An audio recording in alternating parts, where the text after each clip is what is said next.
Saya awali, Assalamualaikum warahmatullahi wabarakatuh. Perkenalkan, nama saya Siba Rosalia dengan NPM 182260003. Saya mahasiswi Universitas Pancasakti Tegal, Fakultas Keguruan dan Ilmu Pendidikan, Program Studi S1 Pendidikan IPA. Kali ini saya akan mereview jurnal internasional untuk memenuhi tugas mata kuliah Bioteknologi. Dengan judul jurnal Pemanfaatan Limbah Ternak Sapi sebagai Biogas. Penulis Sugiono Wargo dan Reza Okfamar Wendy. Volume dan halaman volume 1 nomor 1. Tahun publish 1 Juni 2023. Abstrak. Penelitian ini merupakan penelitian kualitatif deskriptif. Pengumpulan datanya dilakukan dengan menggunakan teknik observasi, wawancara, dan dokumentasi. Kemudian setelah data dikumpulkan, maka selanjutnya dilakukan analisis data dengan menggunakan teknik reduksi data, penyajian data, dan penarikan kesimpulan. Hasil penelitian mengenai pemanfaatan biogas di Kabupaten Muara Sabah Barat yang pertama yaitu faktor ekonomi. Kondisi ekonomi yang rendah menjadi salah satu alasan sebagian masyarakat Kecamatan Muara Sabah Barat dalam memanfaatkan limbah ternak menjadi biogas. Mengingat ketersediaan gas tabung LPG yang semakin langka dan harganya juga mahal. Faktor kedua adalah potensi bahan baku. Mengingat limbah ternak dapat diperoleh dengan sangat mudah, masyarakat setempat memanfaatkannya sebagai sesuatu yang bermanfaat untuk menekan anggaran pengeluaran rumah tangga. Pendahuluan, akhir-akhir ini sumber bahan bakar gas LPG di negara kita semakin mengalami krisis energi. Akibat dari krisis energi ini dibuktikan dengan kelangkaan BBM di berbagai daerah yang dialami oleh masyarakat luas, khususnya tabung gas LPG 3 kilo yang disubsidi oleh pemerintah. Oleh karena itu, pemerintah harus mampu hadir untuk mengatasi masalah krisis energi dengan melakukan pengawasan, pengendalian proses, penyediaan secara adil, dan mencoba berinovasi dalam pemanfaatan sumber energi terbarukan untuk memenuhi kebutuhan energi masyarakat. Selama ini, sebagian besar masyarakat Tanjung Jabung Timur hanya memanfaatkan ketersediaan limbah feses dan urin sebagai pupuk tanpa diolah secara efektif sebagai sumber energi terbarukan, yaitu biogas. Mereka hanya membawa limbah ternak langsung ke kebun tanpa melalui proses pengomposan atau fermentasi terlebih dahulu. Jika diolah melalui fermentasi anaerob, maka limbah hasil fermentasi dapat diaplikasikan pada tanaman kelapa sawit, pinang, kopi, atau sejenisnya sebagai pupuk organik yang dapat mensuplai dan memenuhi kebutuhan pokok tanaman tersebut secara maksimal.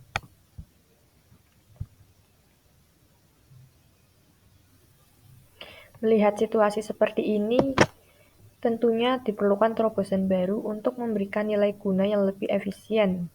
Dengan memanfaatkan limbah ternak, diharapkan menjadi alternatif yang sangat tepat untuk mengatasi kelangkaan bahan bakar minyak. Dengan memanfaatkan kotoran ternak sebagai sumber bahan bakar berupa biogas. Mengingat bahan baku biogas sangat mudah ditemukan di Kecamatan Muara Sabah Barat, dengan memanfaatkan ini, masyarakat dapat menghemat uang untuk membeli minyak tanah atau LPG. Berdasarkan dari uraian tersebut, maka dapat ditarik pokok persoalan tentang bagaimana proses pembuatan biogas, langkah-langkah pengoperasian reaktor biogas, dan bagaimanakah pandangan hukumnya jika dikaji dari aspek ekonomi. Hasil dan pembahasan yang pertama, biogas sebagai energi terbarukan. Pengolahan limbah ternak melalui proses anaerobik atau fermentasi perlu digalakkan karena dapat menghasilkan biogas yang merupakan salah satu jenis bioenergi. Pengolahan limbah ternak menjadi biogas diharapkan dapat mengurangi ketergantungan bahan bakar minyak yang mahal dan terbatas, mengurangi pencemaran lingkungan, dan menciptakan peluang bagi para peternak karena produknya terutama pupuk sangat dibutuhkan oleh masyarakat. Bioenergi merupakan salah satu bentuk energi alternatif yang prospektif untuk dikembangkan. Pengembangan bioenergi tidak hanya dapat mengurangi ketergantungan terhadap bahan bakar minyak yang harganya terus meningkat, tetapi juga dapat meningkatkan ketahanan pasokan energi nasional. Penggunaan biogas telah mampu mengurangi emisi gas rumah kaca akibat pengurangan penggunaan energi fosil. Yang kedua yaitu proses produksi biogas. Proses penguraian secara anaerob dibantu oleh jumlah mikroorganisme, terutama bakteri metana. Suhu yang baik untuk proses fermentasi adalah 30–55 derajat Celcius. Karena pada suhu tersebut, mikroorganisme dapat bekerja secara optimal dalam mengurangi bahan organik. Potensi biogas yang dapat dihasilkan tergantung dari bahan yang digunakan. Biogas dihasilkan oleh bakteri dari bahan organik dalam kondisi tanpa oksigen atau proses anaerobik. Proses ini berlangsung selama pemrosesan atau fermentasi. Gas yang dihasilkan sebagian besar terdiri dari CH4 dan CO2. Jika kandungan gas CH4 lebih dari 50%, maka campuran gas ini mudah terbakar. Kandungan gas CH4 pada biogas yang berasal dari kotoran sapi kurang lebih 60%. Suhu ideal untuk proses fermentasi untuk pembentukan biogas adalah sekitar 300 Celcius. Selain biogas, pengolahan kotoran sapi juga menghasilkan pupuk padat dan pupuk cair. Pupuk dari kotoran sapi yang diambil untuk biogas memiliki tingkat pencemaran yang berkurang hingga 90%. Dengan kondisi ini, pupuk dari kotoran sapi tidak berbau. Komponen biogas dapat dilihat pada tabel berikut. Jenis gas, metan atau CH4 dengan limbah sapi 65,7, kemudian campuran kotoran dan sisa pertanian 54-70, kemudian karbon dioksida dengan limbah sapi 27,0, campuran kotoran dan sisa pertanian 45-57, kemudian nitrogen dengan limbah sapi 2,3, campuran kotoran dan sisa pertanian 0,5-3,0, kemudian karbon monoksida limbah sapi 0, campuran kotoran plus sisa pertanian 0,1, oksigen dengan limbah sapi 0,1, dan campuran kotoran plus sisa pertanian 6,0.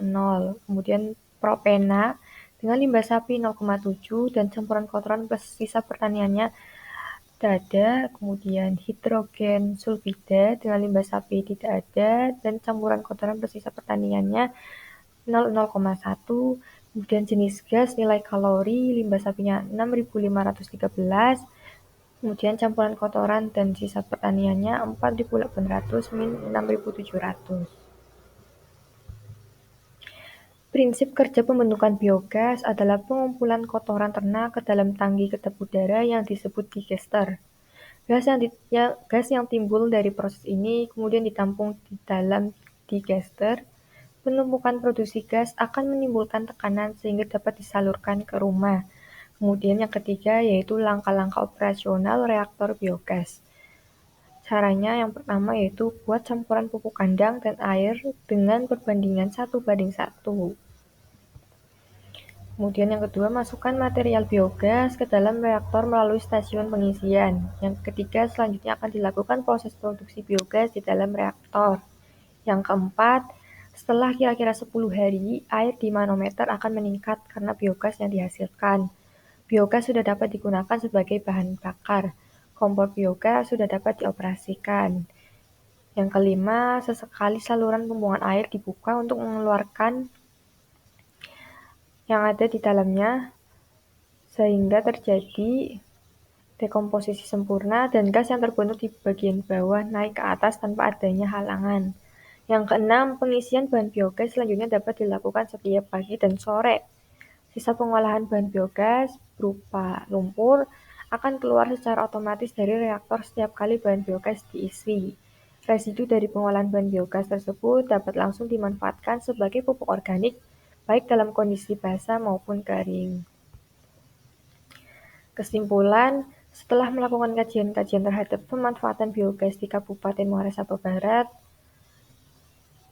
kesimpulannya yaitu yang pertama, faktor-faktor yang mempengaruhi sebagian masyarakat Kabupaten Muara Sabah Barat dalam memanfaatkan limbah ternak.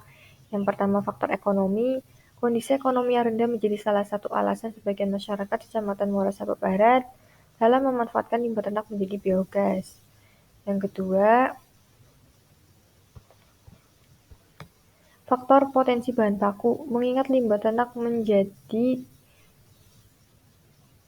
sangat mudah, masyarakat setempat memanfaatkannya sebagai sesuatu yang bermanfaat untuk menekan anggaran pengeluaran rumah tangga. Sekian presentasi review jurnal internasional dari saya. Kurang lebihnya mohon maaf. Saya Ari. Wassalamualaikum warahmatullahi wabarakatuh.